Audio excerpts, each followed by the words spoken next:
ठीक है, तो हमने कहा कि प्योर टोन ऑडियोमेट्री और इम्पीडेंस ऑडियोमेट्री में हमें कैरेक्टरिस्टिक चेंजेस मिलेंगे। प्योर टोन ऑडियोमेट्री में एक तो हमें कंडक्टिव डेफनेस मिलेगी और एयर बोन गैप होगा। इम्पीडेंस पे जो है ना हाई पीक कंप्लायंस कर्व मिलेगा with normal middle air pressure, यानी टाइप AD। अगर हम ये वाली जो फिगर हमने पढ़ी 5.11, इसमें टाइप AD जो है ना इस तरह का हमें ग्राफ मिलेगा। अब इस कंडीशन को हम ट्रीट करेंगे कि हम टिम्पेनोप्लास्टी कर देंगे। ठीक हो गया। अब आते हैं थर्ड कंडीशन पे जो कि है fracture of the temporal bone. Temporal bone जो है इसको भी हमने मिडल ईयर में ही कंसीडर किया है। तो ये जो है क्लासीफाई होती है हमारी टेम्पोरल बोन, एक तो लॉन्गिट्यूडनल फ्रैक्चर में, इसके फ्रैक्चर्स दो में किए हैं, दूसरा ट्रांसवर्स फ्रैक्चर। अब लॉन्गिट्यूडनल जो फ्रैक्चर है ना ये मोस्ट कॉमन टाइप है, अबाउट 80% लोगों को ये लॉन्गिट्यूडनल वाला होता है। फ्रैक्चर लाइन इसकी जो है वो कहाँ पे होगी, long axis of the petrous temporal bone. ये इन्वॉल्व कर सकता है हमारी मिडल ईयर कैविटी को, ये वाला लॉन्गिट्यूडनल फ्रैक्चर, मिडल ईयर को कैविटी, टिम्पेनिक मेम्ब्रेन को भी और एक्सटर्नल ऑडिटरी कनाल को भी। अब इसमें conductive type of deafness present होती है और ये इस तरह के केसेस में यूजुअली कंडक्टिव मिलेगी हमें डेफनेस। और ये मतलब लॉन्गिट्यूडनल फ्रैक्चर फिर भी सेफ है, लेकिन ये ज़्यादातर 80% लोगों में ये वाला होता है लॉन्गिट्यूडनल। फिर है दूसरा ट्रांसवर्स फ्रैक्चर। अब ये लेस कॉमन है, 20% लोगों में होता है ये। तो फ्रैक्चर लाइन जो है इसमें जो है कैसी होगी fracture line, right angle to the long axis of petrous temporal bone. उसके राइट एंगल पे, वो जो थी long axis of the petrous temporal, ये राइट एंगल पे होगी। अब ये फ्रैक्चर जो है ये किसको इन्वॉल्व करेगा, लेब्रिंथ को, इंटरनल ऑडिटरी कनाल को, with sensory neural deafness as a result. Facial nerve paralysis जो है वो इस ट्रांसवर्स फ्रैक्चर में मिलेगी, ये बहुत इंपॉर्टेंट पॉइंट है, इसमें हमें फेशियल नर्व की पैरालिसिस भी मिलेगी, कॉमन है। ठीक है, डायग्नोसिस अब हम कैसे करेंगे, एक तो हिस्ट्री पे, क्लिनिकल एग्जामिनेशन, इन्वेस्टिगेशंस करेंगे जिसमें कौन सी होंगी, इमेजिंग स्टडीज़ होंगी। CT स्कैन जो है ना इसको ज़्यादा प्राइम इंपॉर्टेंस होती है इन locating the site and extent of the fracture. Management इस तरह के पेशेंट की जो है वो रिक्वायर करती है multidisciplinary approach of an ENT surgeon, neurotologist and neurosurgeon. Ear and brain को जो नर्व्स कनेक्ट करती हैं उन नर्व्स को हम सर्जिकल केयर अगर प्रोवाइड करें वो उस सर्जन को कहते हैं न्यूरोटोलॉजिस्ट। ठीक है, और न्यूरो सर्जन, तो इनको जो है हम वो रेफ़र करते हैं इनकी तरफ। ठीक है, ये इसकी मैनेजमेंट है। दैन थर्ड है हमारे पास इंजरीज जो कि इनर ईयर को इन्वॉल्व करती है। अब fracture of the temporal bone जो है ये इनर ईयर का भी पार्ट है, तो ये हमने ऊपर देख लिया। फिर है direct trauma. Direct trauma labyrinth पे जो है वो शार्प फॉरेन बॉडी की वजह से हो सकता है, पेनिट्रेट जो कर रही हो थ्रू द मिडल ईयर, वहाँ से आ रही है और लेब्रिंथ को जो है वो शार्प पेनिट्रेटिंग ट्रॉमा हो रहा है, जिसकी वजह से लेब्रिंथ को डायरेक्ट डैमेज होगा। अब डायरेक्ट ट्रॉमा लेब्रिंथ को जो है वो बुलेट इंजरीज की वजह से भी हो सकता है।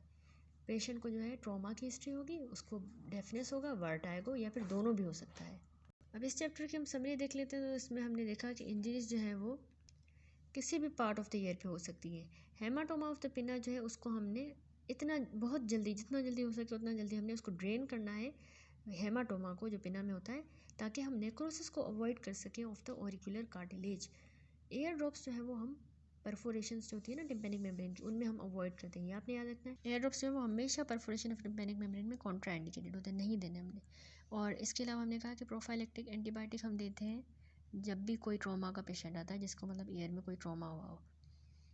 फॉरेन बॉडीज जो है वो बच्चों में कॉमन है, मेंटली रिटार्डेड पेशेंट्स में भी। राउंड जो और स्मूथ सी जो फॉरेन बॉडीज होती है उनको हम प्रोब की मदद से जो है वो रिमूव कर सकते हैं। उसको हमने कभी भी पेयर ऑफ फोर्सेप्स से नहीं निकालना, वरना वो फॉरेन बॉडी जो ना आगे जाएगी, डीप चली जाएगी कनाल में। उसके बाद है पहला PCQ है, एक यंग बॉक्सर जो है वो हेमाटोमा फॉर्मेशन की कंप्लेन के साथ आया, उसके राइट पिना पे हेमाटोमा फाइट के बाद। तो इसमें से कौन सी कॉम्प्लिकेशन जो है वो हो सकती है अगर हम उसको ट्रीट ना करें प्रॉपरली, तो वो है कॉलीफ्लावर ईयर। ठीक है, नेक्रोसिस हो जाएगी, फिर फाइब्रस कार्टिलेज बन जाएगा और कॉलीफ्लावर ईयर बन जाएगा। फिर 19 ईयर का मेल पेशेंट आया, ब्लंट ट्रॉमा, उसको हेमाटोमा बना उसके लेफ्ट पिना पे। तो यूजुअल लोकेशन क्या होती है इसके ब्लड कलेक्शन की, तो हमने पढ़ा कि जो ब्लड है वो कलेक्ट हो जाता है पेरिकॉन्ड्रियम और कार्टिलेज के बीच में, तो इसका A ऑप्शन होगा। फिर एक फादर जो है वो 3 साल बच्चे को कंप्लेन ऑफ के साथ लाया कि उसने राउंडेड बीड जो है अपने कान में डाल दिया है। अब कौन सी पोजीशन जो है इम्पैक्ट होगी, कॉमन पोजीशन है एक इम्पैक्ट की, इस तरह की फॉरेन बॉडीज़ मतलब कहाँ पे इम्पैक्ट होती है, तो इसका राइट आंसर है C, इस्थमस जो होता है एक्सटर्नल ऑडिटरी कनाल का, वहाँ पे ज़्यादातर इम्पैक्ट हो जाती है। 4 साल बच्चा जो है वो complain of smooth and round foreign body जो उसके कान में चली गई, ये इस कंप्लेंट से आया, ठीक है।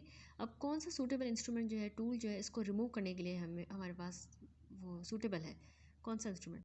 रिंग प्रोब, जो मैंने आपको पिक्चर भी दिखाई कि उस रिंग प्रोब से जो हम स्मूथ और स्मॉल ऑब्जेक्ट्स को हम निकाल सकते हैं।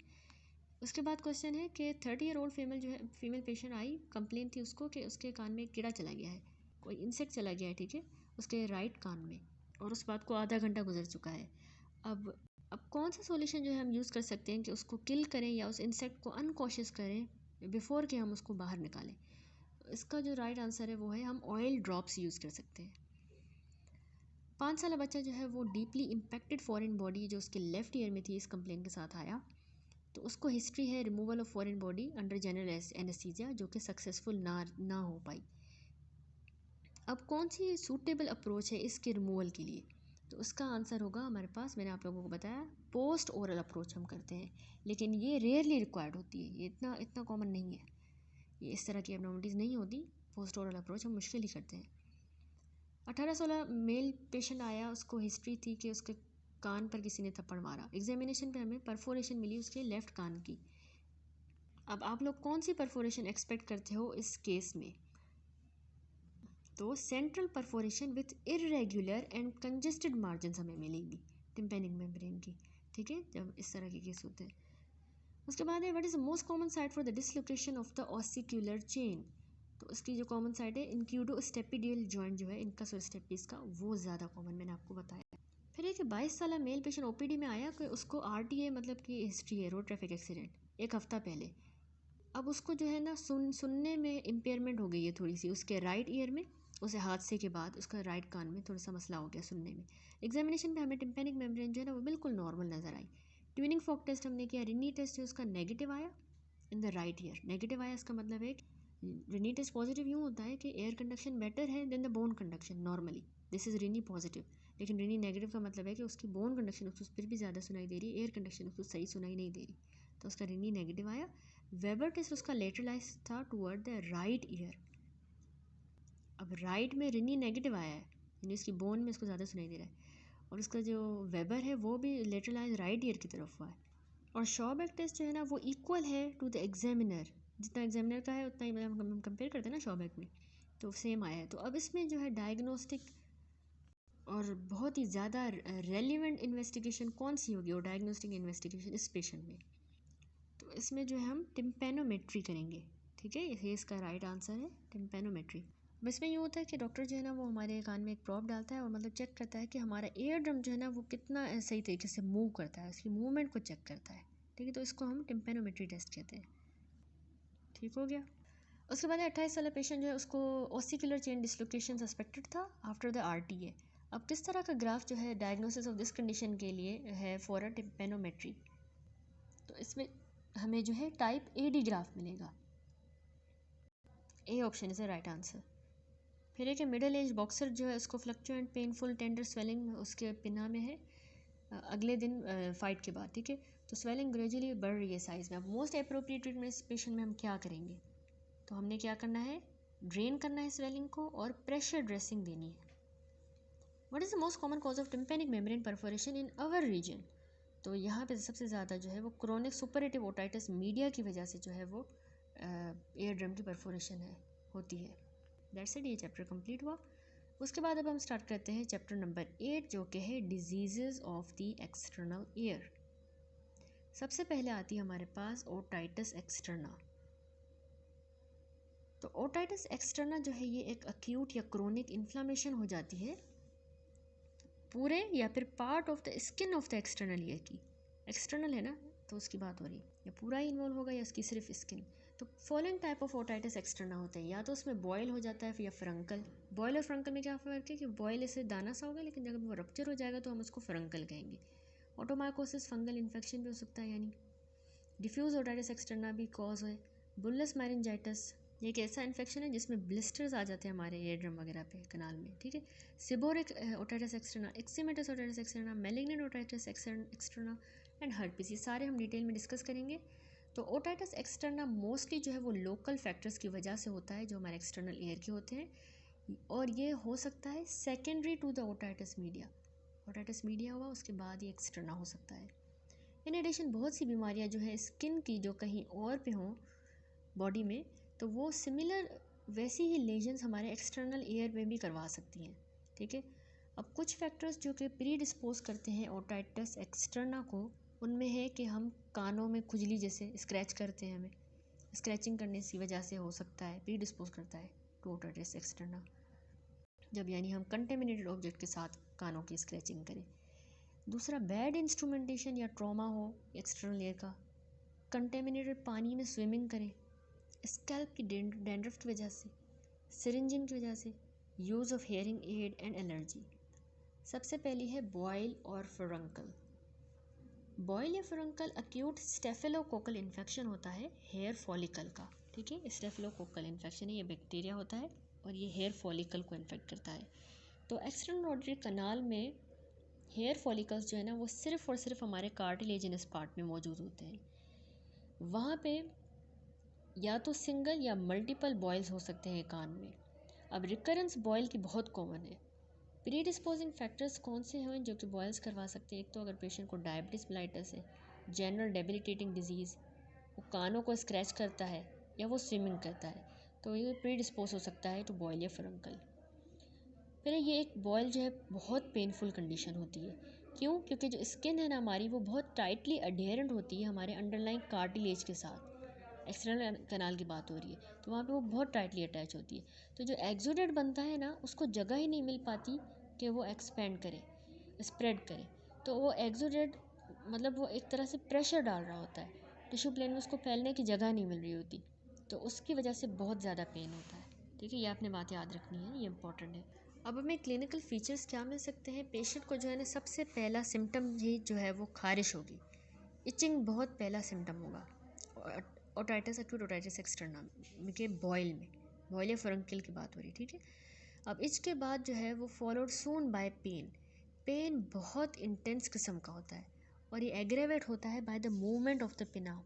पिना मूव करने की वजह से ज़्यादा होगा, या अगर हम कान में ओरल स्पेक्युलम डालें तो और भी ज़्यादा पेन होगा पेशेंट को।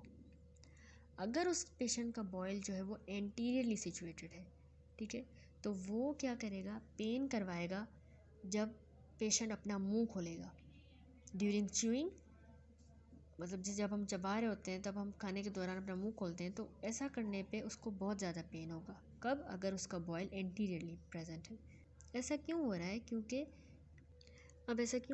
जब वो च्यू करता है ना पेशेंट, तो उसके दौरान जो है वो उसका मुंह जब खुलता है तो टेम्पोरोमैंडिबुलर जॉइंट की मूवमेंट होती है, तो उसकी वजह से पेन हो रहा है। ठीक है, क्योंकि क्लोज प्रॉक्सिमिटी है वहाँ पे टेम्पोरोमैंडिबुलर जॉइंट की, इसीलिए वहाँ पे उसको च्यू करने के दौरान, माउथ ओपनिंग के दौरान उसको पेन हो रहा है जब बॉयल उसका इंटीरियरली सिचुएटेड हो। ठीक है, उसके बाद कह रहा है कि कंडक्टिव टाइप ऑफ डेफनेस जो है वो प्रेजेंट होगी पेशेंट को जब उसका कोनाल जो है वो स्वेलिंग की वजह से ऑक्लूड हो। ज़ाहिर सी बात है वो बंद हो रहा है तो कंडक्टिव डेफनेस होगी। टेंडर और palpable lymph nodes draining of the affected area is often present. ठीक है, इसके अलावा डिस्चार्ज भी मिलेगा अगर बॉयल बर्स्ट कर जाता है। इसके अलावा सिम्टम्स में हमें लो ग्रेड फीवर मिल सकता है पेशेंट में, उसको हेडेक हो सकता है, मलेज, और उसके ट्रैगस को जब हम प्रेस करेंगे ना तो उसको वहाँ पे टेंडरनेस फील होगी, एंड द पिनाम पे भी। ठीक है, फर्म नोडुलर स्वेलिंग जो है मिएटल वॉल की और एडजॉइनिंग टिश्यू की भी हमें मिल सकती है। जैसे अब अगर हम इस पिक्चर को देखें तो इसमें हमें large boil in the external auditory canal में नज़र आ रहा है, तो इस तरह की ये प्रेजेंट कर सकता है पिक्चर। तो हम क्लिनिकल फीचर्स देखे हमने बॉयल्स के इन द ईयर। पेन होगा जो कि इंटेंस किस्म का होगा, डेफनेस होगी अगर बहुत ही बड़ा बॉयल है, डिस्चार्ज होगा तब जब बॉयल बर्स्ट कर जाएगा, फीवर होगा लो ग्रेड का, स्वेलिंग होगी एक्सटर्नल ऑडिटरी कनाल में, टेंडरनेस मिलेगी हमें ट्रैगस पे भी और पिना पे भी, और रीजनल लिम्फेडिनाइटिस होगी। ठीक है, इन्फ्लामेशन और टेंडरनेस मिलेगी हमें लिम्फ नोड्स में, पाल्पेबल मिलेंगे हमें। डिफरेंशियल डायग्नोसिस में हमें क्या मिल सकता है कि कंडीशन जो है ना इसको हमने मैस्टोइडोइटिस के साथ डिफरेंशिएट करना है।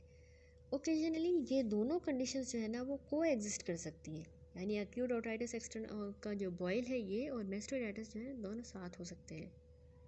असल में मैस्टोइडाइटिस में ना जो प्रीसीडिंग हिस्ट्री होती है ना ओटाइटिस मीडिया की, deafness, signs of middle ear infection on tympanic membrane and radiographic changes in the mastoid will be present, ये सारे हमें जो मिलेंगे साइंस किस कंडीशन में? मैस्टोइडाइटिस में। पेशेंट को ये सारी कंप्लेंट्स होंगी। An exostosis should not be mistaken for a furuncle, as it is a painless, hard, and present in bony part of the external auditory canal, in contrast to a boil that is always present in the cartilaginous part of the canal. अब एक्जोस्टोसिस क्या होता है कि हमारी abnormal bone की growth हो जाती है, एलिवेशन हो जाती है हमारे कनाल में, एक्सटर्नल ऑडिटरी कनाल में। तो उसको हमने कंफ्यूज नहीं करना कि भाई ये बॉयल हो गया पेशेंट को। क्यों? कि कैसे हम डिफ्रेंशिएट करेंगे कि एक्जोस्टोसिस को बॉयल के साथ, कि एक्जोस्टोसिस पेन लेस होता है और वो बोनी पार्ट में होता है, ये जबकि कार्टिलेजिनस में हो रहा था बॉयल। ये एक्जोस्टोसिस बोनी में होगा, हार्ड होता है, इसमें पेन नहीं होता, और इस तरह से हम इसको डिफ्रेंशिएट करेंगे, ठीक है, जबकि वो बिल्कुल इसके ऑपोजिट है, बॉयल। अब ट्रीटमेंट पे आए तो एप्रोप्रिएट एंटीबायोटिक जो है अगेंस्ट द स्टेफिलोकोकस वो हमें चाहिए होगा, क्योंकि ये स्टेफिलोकोकस की वजह से हो रहा है बॉयल। एनाल्जेसिक हम देंगे पेन को सही करने के लिए। देखिए सिम्टोमेटिक ट्रीटमेंट भी हो रहा है। अब 10% इथामोल in glycerin should be applied locally as a gauze wick daily for few days to have soothing effect. Soothing effect के लिए इथामोल in glycerin देंगे। टॉपिकल एंटीबायोटिक ऑइंटमेंट भी हम दे सकते हैं। Incision and drainage is occasionally required if the boil is large or infection has spread beyond the external auditory canal. उससे भी दूर चला गया है इन्फेक्शन तो हम इंसीजन और ड्रेनेज कर सकते हैं। इंसीजन जो है वो हमेशा हमने पैरेलल देनी है to the long axis of the canal, ताकि जो है स्टीनेसिस जो होती है, स्टीनोसिस ऑफ द मीएटस, उससे प्रिवेंट किया जा सके। इंसीजन के बाद जो है सब्सिक्वेंट स्टीनोसिस हो जाती है हमारे एक्सटर्नल कनाल की, तो उसको प्रिवेंट करने के लिए हमने पैरेलल इंसीजन देनी है। ट्रीटमेंट में हमने क्या पढ़ा? एंटीबायोटिक देंगे स्टेफिलोकोकस के अगेंस्ट, एनाल्जेसिक देंगे, 10% इथामोल ग्लिसरीन विक में लोकली देंगे, और incision and drainage occasionally. That's it. अब हम आ जाते हैं हमारी नेक्स्ट डिजीज़ पे। अक्यूट ओटाइटिस एक्सटर्ना का जो कॉज है वो दूसरा है ओटोमाइकोसिस। ओटोमाइकोसिस क्या है? नाम से पता चल रहा है कि ये एक फंगल इन्फेक्शन है। माइकोसिस मतलब फंगल, जो कि lining of the skin of external auditory canal को अफेक्ट करता है। ये ट्रॉपिकल और सब ट्रॉपिकल क्लाइमेट में बहुत कॉमन है। डर्टी वाटर में स्विमिंग करना या फिर कंटिन्यूस डिस्चार्ज ओटाइटिस मीडिया की वजह से किसी पेशेंट को हो रहा हो, तो ये दोनों जो है इसकी प्री डिस्पोजिंग फैक्टर्स हैं, गंदे पानी में स्विमिंग और कंटिन्यूस डिस्चार्ज। अब मोस्ट केसेस में फंगस जो है ना वो कॉज कराता है, जो इस कंडीशन को कॉज करा रहा है वो कौन सा फंगस है? एस्पेरजिलस। 3 वेरिएशंस इस फंगस की पाई जाती हैं। एक है एस्पेरजिलस नाइगर, दूसरी एस्पेरजिलस एल्बस एंड एस्पेरजिलस फ्लेवस। अब ये 3 करवाती हैं डिजीज़ेस। कैंडिडा एल्बिकम जो है ना ये भी सम केसेस में हमें मिलता है। अब हमें ओटोमाइकोसिस में क्या क्लिनिकल फीचर मिलेंगे कि शुरू में जो है ना डिजीज़ में पेशेंट को कंप्लेन होगी कि उसको खारिश हो रही है कान में, या इरिटेशन हो रही है, इचिंग हो रही है, इरिटेशन। ब्लॉकेज या कंडक्टिव डेफनेस जो है तब मिलेगी जब मास ब्लॉक करे एक्सटर्नल ऑडिटरी कनाल को कम्प्लीटली। इसके अलावा सेकेंडरी बैक्टीरियल इन्फेक्शन जो है बाद में हो सकता है, पेन भी हो सकता है उसकी वजह से, और डिस्चार्ज भी। एग्जामिनेशन पे हम एक्सटर्नल ऑडिटरी कनाल जो है वो मिली हुई भरी भी होगी वेट न्यूज़पेपर के साथ, वेट न्यूज़पेपर के साथ या ब्लोटिंग पेपर लाइक मास के साथ। जो फंगस होता है ना उसकी ऐसी अपीयरेंस होती है कि ऐसे लग रहा होता है कि गीला न्यूज़पेपर नहीं होता वो हो, या ब्लोटिंग पेपर हो, तो ये हमें एग्जामिनेशन पे मिलेगा। इस फिगर में देखिए ये ओटोमाइकोसिस एक्सटर्नल ऑडिटरी कनाल, ये बिल्कुल ऐसे हमें नज़र आएगा वेट न्यूज़पेपर या ब्लोटिंग पेपर की तरह। अब हमारी डिफरेंशियल डायग्नोसिस क्या होगी? इस कंडीशन को हमने बाकी तरह की ओटाइटिस एक्सटर्ना से जो रूटीन ट्रीटमेंट में है, जब रूटीन ट्रीटमेंट जो है ना वो फेल कर जाती है to relieve diffuse otitis externa, तो उस केस में हमने इसको डिफरेंशिएट करना है बाकी ओटाइटिस एक्सटर्ना से। माइक्रोस्कोपिक एग्जामिनेशन सिमियर की फ्रॉम द डेब्रिस कंफर्म करेगी डायग्नोसिस को। माइक्रोस्कोपी ही इसका हल है। अब इसका ट्रीटमेंट कैसे है कि हमने इसमें थॉरो क्लीनिंग करनी है मीएटस की बाय ड्राई मॉपिंग या सक्शन क्लीनिंग, ठीक है। तो इस तरह से स्ट्रिंग वगैरह से जो हम ना पस वगैरह की या सिक्रीशंस की जो ड्राई मॉपिंग करते हैं, ठीक है, या हम सक्शन क्लीनिंग भी कर सकते हैं। अब रेगुलर अटेंडेंस जो है ना सक्शन क्लीनिंग के लिए और फॉलो अप बहुत ज़रूरी होता है for elimination of the infection. Locally हम एंटीफंगल लोशन जो है उसकी एप्लीकेशन देते हैं, जैसे क्लोट्रीमाजोल, ये इफ़ेक्टिव होता है एस्पेरिजिलस के खिलाफ भी और कैंडिडा के खिलाफ भी, कौन सा, क्लोट्रीमाजोल। सेकेंडरी बैक्टीरियल इन्फेक्शन अगर होगा तो हमने उसको भी अकॉर्डिंगली ट्रीट करना होगा। ये हो गया ओटोमाइकोसिस। अब आते हैं थर्ड कंडीशन पे जो कि है डिफ्यूज़ ओटाइटिस एक्सटर्ना। ये डिफ्यूज़ इन्फ्लामेशन होती है lining skin of external auditory canal की, डिफ्यूज़ इन्फ्लामेशन हो जाए। अब मोस्टली ये अक्यूट होती है लेकिन क्रोनिक फॉर्म भी हो सकती है इसकी। ग्राम पॉजिटिव बैक्टीरिया ज़्यादातर ये करवाता है, लेकिन ग्राम नेगेटिव और मिक्स्ड फ्लोरा भी प्रेजेंट हो सकते हैं। प्रोपोर्शन इन ऑर्गेनिज्म का जो है वो जियोग्राफिकल एरिया के हिसाब से वेरी करेगा, मतलब जगह के हिसाब से, जियोग्राफी के हिसाब से पॉजिटिव है या नेगेटिव है या मिक्स्ड फ्लोरा है। क्लिनिकल फीचर हमें डिफ्यूज़ ओटाइटिस एक्सटर्ना में क्या मिलेंगे कि जो अक्यूट फॉर्म होती है ना डिफ्यूज़ ओटाइटिस एक्सटर्ना की, उसमें जो है पेन मिलेगा कान में, जो कि movement of the jaw and पिना की मूवमेंट से बहुत ज़्यादा एग्रेवेट होगा, इस तरह का पेन होगा। डिस्चार्ज जो है कान का वो इनिशियली पतला सा डिस्चार्ज होगा, थिन, लेकिन और थिन सा और सीरियस सा होगा, लेकिन बाद में वो थिक और परुलेंट पस वाला हो जाएगा। डेफनेस जो है इसमें होगी क्योंकि इसमें ना डिस्चार्ज की एक्यूमुलेशन हो जाती है और एपिथेलियल डेब्रिस की भी। एग्जामिनेशन में हमें मीटल स्किन जो है वो इन्फ्लेम्ड मिलेगी, स्वॉलन भी होगी वो, और बहुत टेंडर सी होगी, और वो जो है हमें स्किन जो है वो पस के साथ या डिस्चार्ज के साथ कवर हुई भी मिलेगी। अगर हम 8.3 फिगर में देखें तो इसमें जो है हमें डिफ्यूज़ ओटाइटिस एक्सटर्ना नज़र आ रहा है कि किस तरह से यहाँ पे इन्फ्लेम्ड टेंडर और ये सॉलन सी हमें एक्सटर्नल ऑडिटरी कनाल मिल रही है, उसकी स्किन मिल रही है, ठीक है। इसके अलावा ड्रेनिंग जो लिम्फ नोड्स है ना वो भी इनलार्ज या टेंडर होंगे। क्रोनिक फॉर्म जो है वो कोमॉर्बिड होती है, ये सारे फीचर्स एक अक्यूट के। क्रोनिक कोमॉर्बिड होगी विद कांस्टेंट इरिटेशन हो रही होगी, इचिंग या डिस्चार्ज मुसलसल होगा, और एग्जामिनेशन पे हमें मीटल स्किन जो है वो थिक एंड एडिमेटस मिलेगी। अब इसकी डिफरेंशियल डायग्नोसिस कैसे होगी कि ये कंडीशन जो है इसको हमने डिफरेंशिएट करना है सुपरेटिव ओटाइटिस मीडिया के साथ। सुपरेटिव वर्ड का ही मीनिंग होता है पस producing, and other type of otitis externa के साथ भी हमने इसको डिफरेंशिएट करना है। जो सुपरेटिव ओटाइटिस मीडिया है तो उसमें जो है परफोरेटेड और कंजेस्टेड एयर ड्रम होगा, क्योंकि मीडिया है तो उसमें एयर ड्रम परफोरेट हो जाता है और कंजेस्टेड हो जाता है।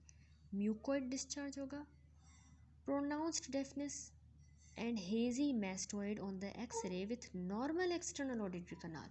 ये बात हो गई सुपरेटिव ओटाइटिस मीडिया की। क्लिनिकल फीचर्स देखें, अक्यूट डिफ्यूज ओटाइटिस एक्सटर्ना के जो हमने सारे डिस्कस किए, अक्यूट वाले के पेन या इरिटेशन होगा, डिस्चार्ज होगा, डेफनेस जो है वो रेयरली होगी। क्यों होगी? क्योंकि उसमें ना डेब्रिस एक्यूमुलेट हो चुकी है, डिस्चार्ज और डेब्रिस एक्यूमुलेट होकर डेफनेस करवा रहे हैं, क्योंकि वो ऑब्स्ट्रक्ट करने ज़ाहिर सी बात है। इसके अलावा हमें मीटल स्किन इन्फ्लेम मिलेगी, पिन्ना पे जो है मूव करने पर टेंडरनेस होगी पेशेंट को, और इनलार्ज लिम्फ नोड्स होंगे, टेंडर एंड इनलार्ज। ट्रीटमेंट इसका ये है कि डिफ्यूज ओटाइटिस एक्सटर्ना को, अक्यूट को हमने, अक्यूट और क्रोनिक दोनों को, कान को हमने ड्राई रखना है और स्क्रैचिंग अवॉइड करनी है, ट्रॉमा बाय स्क्रैचिंग, ठीक है। इसके अलावा रेगुलर सफाई करनी है कान की, क्लीनिंग, ठीक है। इंस्टिलेशन ऑफ टॉपिकल एंटीबायोटिक देंगे, ड्रॉप्स देंगे विथ या विदाउट द कॉर्टिकोस्टेरॉइड ट्रीटमेंट, और इसके अलावा एसोसिएटेड स्किन कंडीशन जो है उसको भी ट्रीट करेंगे। सिस्टेमिक एंटीबायोटिक जो है वो रिक्वायर्ड होगा, अगर कंडीशन जो है वो टॉपिकल एंटीबायोटिक से सही नहीं हो रही तो हम खाने के लिए भी एंटीबायोटिक देंगे सिस्टेमिक एनाल्जेसिक या एनसेड्स जो है ना, ये सीवियर पेन और इन्फ्लामेशन में हम दे सकते हैं। जाहिर सी बात है, पेन है उसको भी तो सही करना है, सिम्टोमेटिक ट्रीटमेंट हम देंगे, एनाल्जेसिक दे सकते हैं। नेक्स्ट आ जाते हैं चौथे कॉज पे